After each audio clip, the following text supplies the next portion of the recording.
Doctrine of lapse. Have you heard about this term sometime? In your history class, maybe. But what we did not learn is who all became a victim of this. It's actually a controversial policy of British rule to dismantle the Rajas and Ranis of Bharat. This video is the first of a series of 2 videos, and today let's learn about one such queen, the story of Kittur Rani Chennamma. Chennamma was born in the year 1778 in a village called Kakati, which is in the present Belagavi district of Karnataka. She belonged to the Lingayat community and received training in horse riding, sword fighting and archery from a young age. She married Malla Sarja Desai, who was the king of Kittur at the time. After a few years of their marriage, her husband died, and unfortunately, her only son also died soon after that. As the Queen of Kittur, Rani Chennamma adopted her relative's son Shivalingappa with the aim of making him the heir to the throne of Kittur. But the British East India Company objected to the adoption and ordered Shivalingappa to be exiled from the kingdom. This was done as part of the British policy Doctrine of Lapse. According to this, adoptive children of native rulers were not allowed to be their successor, and if the native rulers did not have children of their own, their kingdom would have to become a territory of the British Empire. The British collector ordered Rani Chennamma to surrender her kingdom, assuming that she would easily give up. But Rani did not, and this led to the first battle between Kittur and the British. Kittur forces were well prepared and fought bravely. The British forces suffered heavy losses in this battle. The British collector was killed, and 2 British officers were also taken hostages by Rani Chennamma's forces.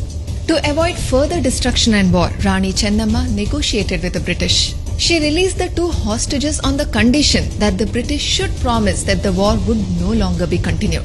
But the British army betrayed her agreement and returned with much larger forces to attack Kittur once again.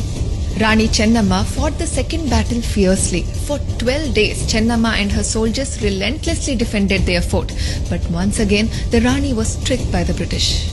They corrupted 2 of the Indian soldiers of her own army. These corrupt soldiers betrayed Rani by mixing mud and cow dung with the gunpowder used for the cannons. Ultimately, Kittur Chennamma was defeated and captured by the British, who then imprisoned her for life.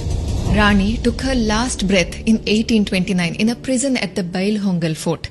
Even in her last few days, Rani spent her time reading Vedic texts and performing pujas with utmost integrity to her culture and traditions. The history of Bharat's freedom struggle is full of tales of brave men and women who fought against foreign forces. But it is unfortunate that in many such stories, it is a few corrupt people within our own country who have been our weakest link. When someone attacks from outside, we can plan and defend ourselves. But when a few of our own people betray the country, it's like cancer growing within, isn't it? Kappa kodabekante kappa, nimageke kodabeku kappa.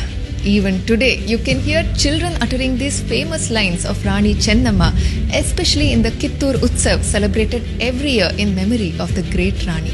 These lines were her response to the British when they demanded high taxes from the local people of Bharat, only to send this money back to Britain. Although Rani lost that second battle, there was one more great soldier who was the commander-in-chief of Rani's army who continued her battle. It was none other than Krantiveera Sangolli Rayana. In the second video of this series, we will learn about how he continues the battle after Rani. Please share this story with as many people as possible, and to watch our next video, don't forget to follow Social Vani.